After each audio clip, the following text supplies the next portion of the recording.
Zmysel života sa v posledných 10 ročiach akoby už úplne vytratil. Nahradil ho nekonečný súboj človeka s rýchlosťou moderného sveta. Zadívali ste sa už do tváre ľuďom, ktorí vás denne míňajú na uliciach? Ak tak urobíte, uvidíte len prázdne schránky. Ľudí popierajúcich prítomnosť a žijúcich len vo svojich myšlienkach na budúcnosť. Najväčším problémom súčasnej spoločnosti je totiž práve mylná fascinácia ľudskou mysľou a opomínanie tých najdôležitejších chvíľ v našich životoch, tu a teraz. Ani v tomto dave ľudia nevidia jeden druhého. Len sa slepo náhlia za svojimi cieľmi, povinnosťami či ilúziami. Medzi nimi by sme mohli nájsť aj takýchto ľudí. Vstanem ráno ako každý pracujúci človek, idem do práce, idem z práce. Ale aj takýchto ľudí. Chcem spomaliť. Alebo dokonca takýchto ľudí. Vstanem, idem do školy, robím si raňajky, som v škole, tam sa nudím, zaspávam, potom prídem domov, idem po prípade na brigádu, potom prídem domov, urobím si jesť, idem na internet a potom idem spať. Musí náš život vyzerať naozaj takto? Takýto životný štýl som takého pol roka zvládol a potom mi postupom času začalo dochádzať, že vlastne ja túžim po niečom inom.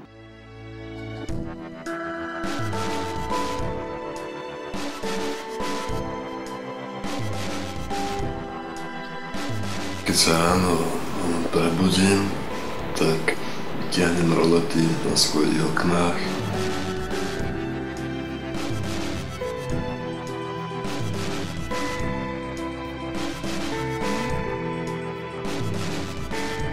Potom sa pohostím raňajkami.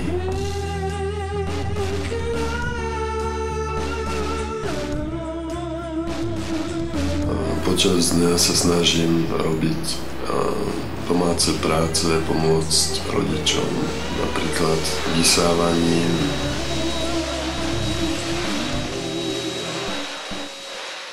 Kosím trávu.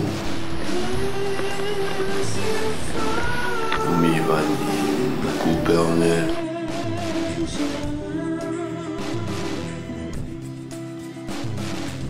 Som vďačný za to, čo vládzem. Tak by som to povedal.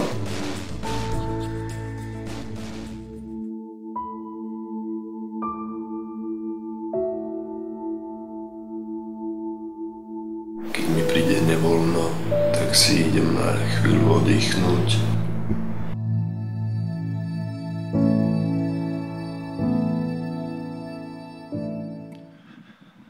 Najviac ma zaťažuje asi poškodenie nervovej sústavy, prevažne mozgu. Pociťujem to napríklad tak, že som často dezorientovaný, neviem sa sústrediť.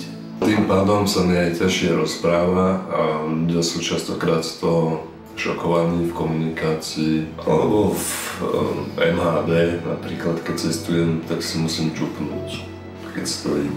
A ľudia ma nepustia sadnúť, lebo čo môže byť mladému človeku. Môj spoločenský život tým dosť utrpel. Mám problém fungovať, že by som si sadol do toho kolotoču dennodenného ako väčšina ľudí a robil tie činnosti, ktoré dokážu robiť ostatní ľudia. Ja som mal viac času si vnútorne na to zvyknúť, to prijať. Byť svojím spôsobom za to aj vďačný, aj za ostatné ochorenia. A isté obdobie som prežíval strašnú búrku svojej duši, až kým som nedospel do toho štádia, že som našiel túžbu sa zmeniť. A vďaka tým ochoreniam som sa duševne veľmi zmenil. Musí človek naozaj padnúť až na dno, aby pochopil, že život sa dá žiť aj inak? Niekde v sebe vnútri cítim, že túžim po iných hodnotách, ako sú uznávané prevažnou väčšinou dnešnej spoločnosti.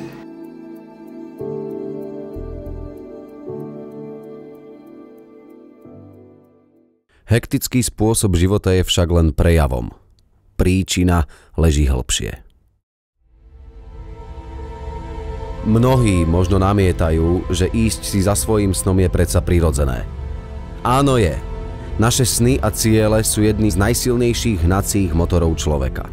Ale len málo kto dokáže rozlíšiť, kedy sa táto cesta zmení na hektický boj o to, čo chceme mať a získať za každú cenu. Ľudia tak projektujú v prítomnosti obraz svojej budúcnosti. To znamená, že život už dnes neprebieha teraz, ale zajtra. Budúcnosť a jej podoba však existuje iba v našich myšlienkach.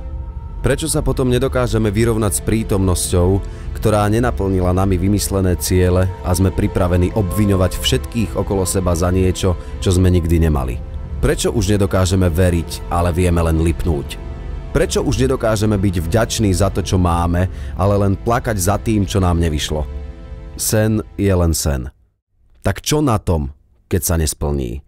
Našiel som pred asi 5 rokmi v sebe taký, podľa mňa, dosť obrovský literárny talent. Zatiaľ sa mi aj daria také kratšie diela, že a väčšinou sú to nedokončené diela. A zrazu príde blok, bolesť hlavy a už sa nepohnem ďalej. Skôr to je o tom, že písanie si veľkých myšlienok na zdrapí papiera, aby som sa vlastne vyznal v tých svojich myšlienkach a potom je v mene to zliepať aj do akejsi koláže.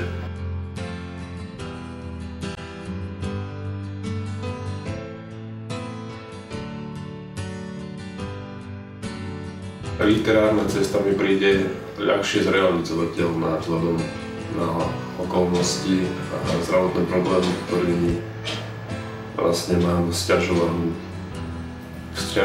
ten výber povolania. Mňa to napriek tomu teší, že mi to nejde z istého uhlu pohľadu, mi to nejde, ale ide mi to miestami až neuveriteľne úžasne, šikovne, keď mi je ľahšie fyzicky.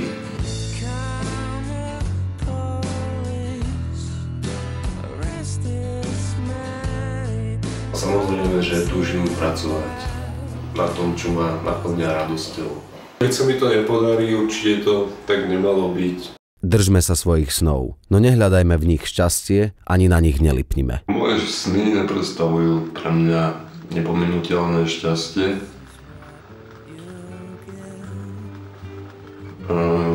Pre mňa nepominuteľné šťastie je možno šťastie a radosť zo samotného aktu bytia a z toho, že sa teším zo života.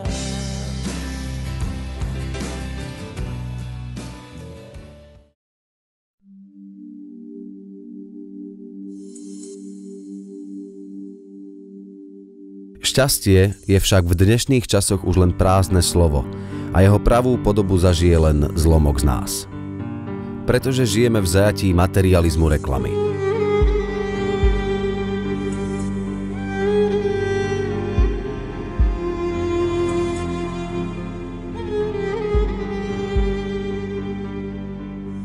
Stretávame sa s ňou na uliciach, v televízii, aj na internete.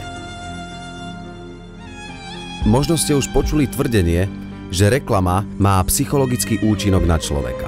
Ak by to nebola pravda, tak prečo sú obchodné domy stále plné ľudí a prečo nás reklama obklopuje na každom kroku nášho života? Reklama naučila človeka odvodzovať svoju hodnotu ako ľudskej bytosti od majetku a vecí, ktoré počas svojho života nahromadil. Títo ľudia však cítia smútok, osamelosť, prázdnotu, rovnako ako ktokoľvek iný a chcú tú prázdnotu vyplniť materializmom. Pretože si myslia, že sa potom budú cítiť lepšie. Ale nebudú. Čo teda potrebujeme, aby sme mohli byť šťastní? Možno to bude znieť strašne materialisticky, ale peniaze. Určite dom, auto. Peniaze. Auto. Lepšie auto. Peniaze. Dobré oblečenie. Peniaze. Peniaze. Peniaze. Peniaze. Peniaze. Kým človek nie je spokojný sám so sebou, so svojím vnútrom, tak nemôže byť skutočne šťastný.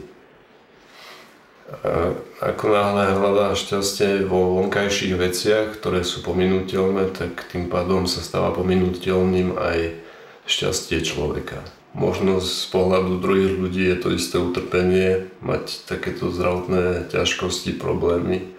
A z môjho pohľadu, tým, že som sa dostal z tej role trpiteľa, tak túto situáciu vôbec nevnímam ako nešťastnú, naopak som šťastný, že sa môžem učiť a tešiť možno trošku z iných vecí, ako sa tešia ľudia, ktorí sú pomerne zdraví. Preto veľmi rád chodím, ak mi sily stačia, na prechádzku.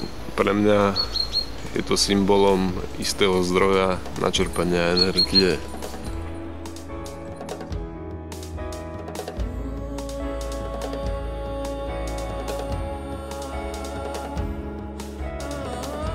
Podľa mňa k šťastiu človeka stačí hlavne si uvedomiť, že človek je šťastný. Je to možno vyjadriteľné ako pôžitok len z toho samotného stavu bytia, že som práve tu a v tejto chvíli. A cítim to, čo cítim, a to, čo cítim, je neskutočná radosť. Podľa môjho názoru je dôležité, aby človek akceptoval prítomný okamih z celej jeho celistvosti, nie je akýkoľvek. Ale je dôležité si uvedomiť, že to nemusí byť len skľučujúci okamih, ktorý človek môže prežívať, ale ten istý okamih môže byť naplnený samotnou láskou. Hľadanie šťastia ľuďom bráni možno ich neposledná, nepokojná myseľ a stále hľadajú, že čím by ju zamestnali, čím by seba zamestnali. Mne to v mnohých prípadoch príde ako istý druh len zástierky, že hľadanie si niečoho, aby som vyplnil si nejak svoj čas silou, mocou, niečím, aby som mal prečo žiť a ľudia sa netešia len z toho samého bytia. Z toho aktu bytia, že boja sa len tak voľne byť.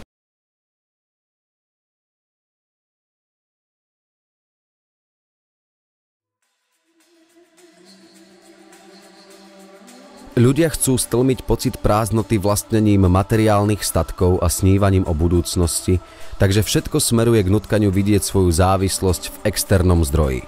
Prázdnota si však nájde vždy cestu späť a ľudia sa začnú cítiť nespokojní. Preto je náš svet takým, akým je dnes. Človek musí pochopiť, že riešenie všetkých problémov sa nachádza v jeho vnútri a jedine tu a teraz.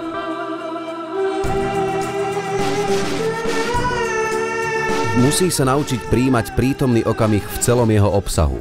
A vedomá prítomnosť dokáže rozpustiť silu mysle, ktorá je naším pánom. Nezostane tak už miesto pre nešťastie, frustráciu a nespokojnosť. Ostane len láska a radosť z bytia vychádzajúca z prítomného okamihu.